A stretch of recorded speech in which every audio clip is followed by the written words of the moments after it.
जिस जमीन पे जूते उतार के चलने की इजाजत है, वहां कब्रिस्तान में कब्रों के ऊपर चढ़ बैठे। और कब्रिस्तान में भी कोई तिलावत नहीं है, उलमा बैठे। कब्रिस्तान में तो जोर से कुरान पढ़ने तक की इजाजत नहीं। और वहां कव्वालियां हो रही हैं, तमाशे हो रहे हैं, जूते पहन के गधे घोड़ों की तरह दौड़े जा रहे हैं। मरना नहीं है। जलसा ज्यादा अहम है या सेल्फी ज्यादा अहम है? कोई रुतबे बुलंद नहीं होते इन चीजों से। अगर आप किसी के साथ, चाहे मेरे ही साथ क्यों ना फोटो लेके डालें, उससे आपका कद बढ़ता नहीं है, उससे आपका कद घटता है। पहली बात तो ये काम गलत है, फिर भी आप करते हैं तो उससे कद बढ़ता नहीं है, कद घटता है। आप ऐसे खुद में बनो कि लोग आपके साथ खड़े होने पे फख्र महसूस करें। ये कौन सी इज्जत की बात है कि आप किसी के कद के बराबर जाके खड़े होकर सोचो हमारी इज्जत बढ़ गई। हमें तो ये करना चाहिए कि हमें खुद को इतना बुलंद करना चाहिए। वो डॉक्टर इकबाल ने कहा था, खुद ही को कर बुलंद इतना कि हर तकदीर से पहले खुदा बंदे से खुद पूछे बता तेरी रजा क्या है। तेरी रजा क्या है? क्या तो मिजाज थोड़ा सा हमें बदलना पड़ेगा। मैं कई बार ये कह चुका हूं कि भाई ये कैमरे जो है ना, ये हमारे और सामाईन के बीच में नहीं आने चाहिए, लेकिन ये जानबूझ के बीच में आते हैं।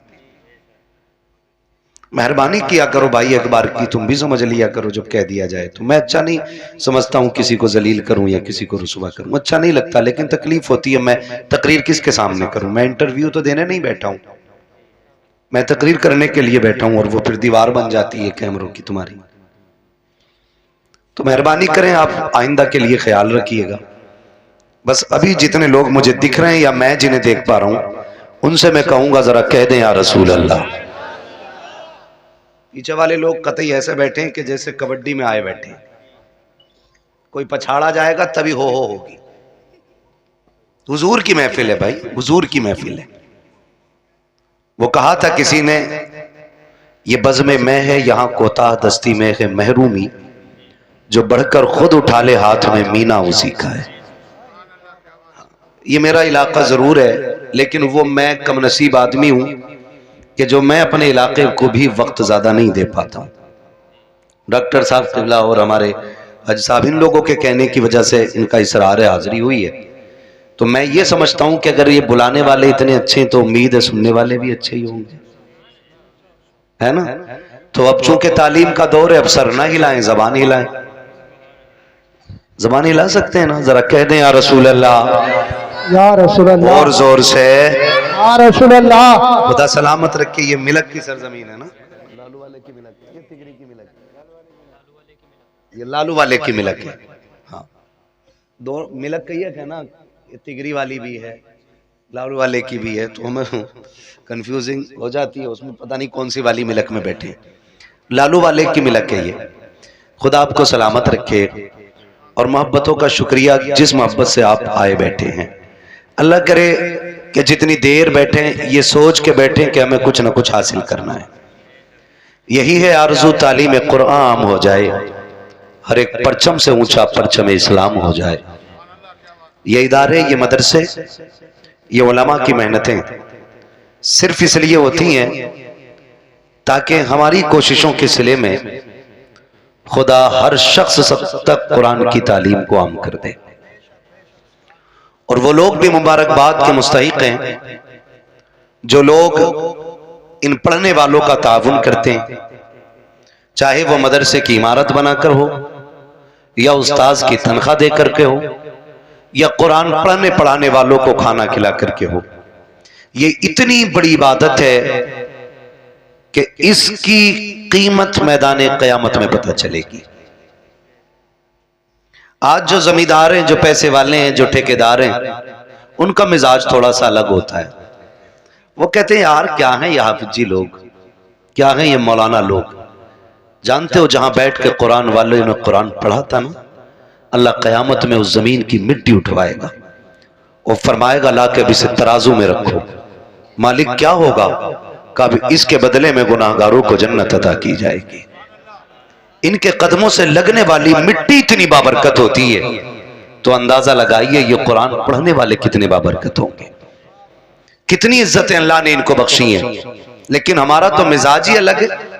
और एक बात समझ बैठी है हम लोग कि जो होगा देखा जाएगा, देख लेंगे, जो होगा देखा जाएगा, अभी मौज कर लेने दो।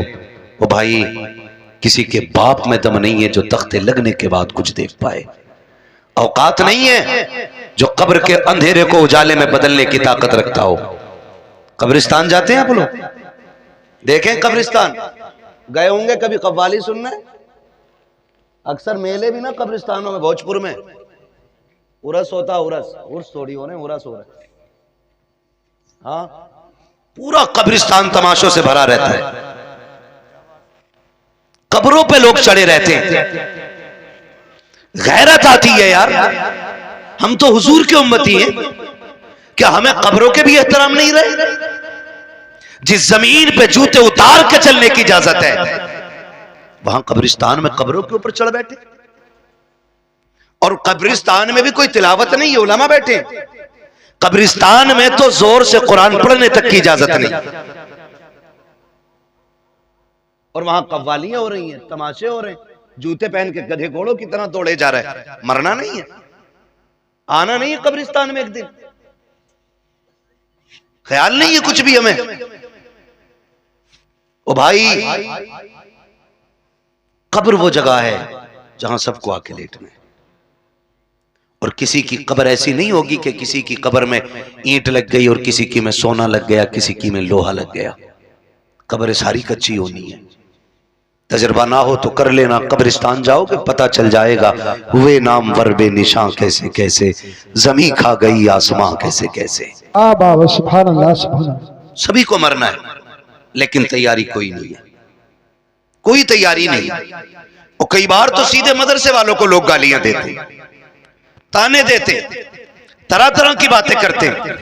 अगर मस्जिद का इमाम या मौलवी समझाने बैठ जाए ना, तो कहते हैं जी तब चलेंगे जब खुतबा होगा। मौलाना बहुत कड़वा बोलते हैं, खुतबे के टाइम मस्जिद में जाना है। हमारी कौम इतनी बेगैरत हो गई है, हमें खतीब भी वो चाहिए जो यहां बैठ के शेख चुल्ली की हरकतें पूरी अदा करें, जो मिंबरों पे बैठ के तमाशे करें, जिनकी बातों में मजाकें हो। हम इतने बेगैरत होते चले जा रहे हैं। इन महफिलों का मतलब यह होता था, अगर कोई गुनाह का आदी होता था तो महफिलों में आकर के तौबा करके उठा करता था। आज ये मकसद खत्म हो गया। कह रहा बड़ा मजा आया यार, वो तो माइक फेल कर गया, उसने तो साउंड उड़ा दिए, उसने तो पत्ते बजा दिए, कुछ नहीं बजने वाला। आज दम है ना सीने में, तो आज बज रहा है जो भी बज रहा है। आज ताकत है ना, आप भी बुला रहे हो, डॉक्टर साहब भी कह रहे हैं आ जाना। कल जब सांस फूलने लगेगी और बात भी एक सांस में पूरी नहीं होगी ना, तो फिर गैर तो गैर अपने भी दो रोटी देने तैयार नहीं होते। ये दुनिया बड़ी बेवफा है, इसके धोखे में मत रहना। तुम जितना चाहो कमा लो, तुम्हारा कमाया हुआ रखा रह जाएगा। तुम्हारे बाद वाले मौज करेंगे, हिसाब तुम्हें देना पड़ेगा। ये याद रखो, मेरी कमाई का हिसाब मुझे देना है। खाएंगे बच्चे हिसाब में दूंगा, खाएंगे बच्चे हिसाब आप दोगे। तो जिंदगी ऐसी गुजार के जाओ कि जो हिसाब भी आसान हो जाए और कब्र की मंजिलें भी आसान हो जाए। हम किधर चलने लगे, हम किधर? नहीं जी, मौलवी साहब को हटाओ, इन्होंने तो मेरे जुए के बारे में बात कर दी। ये इमाम नहीं रहेगा, इसने मेरे सट्टे के खिलाफ बात की है। ये इमाम नहीं रहेगा, इसने ढोल के खिलाफ तकरीर की है। मेरा बेटा तो इकलौता ही था ना, मुझे तो आतिशबाजी करनी थी। और यार कई लोग कहते हैं कि शादी एक बार होती है। मैं कहता हूं भाई, शादी एक बार होती है तो जिंदगी भी एक ही बार मिलती है। अभी से जैसे चाहो गुजार लो, इसे चाहो तो अल्लाह को राजी करके गुजार लो, और इसे चाहो तो अल्लाह को नाराज करके गुजार लो। माफ कीजिएगा अगर मैं भी खड़ा कर लूं ना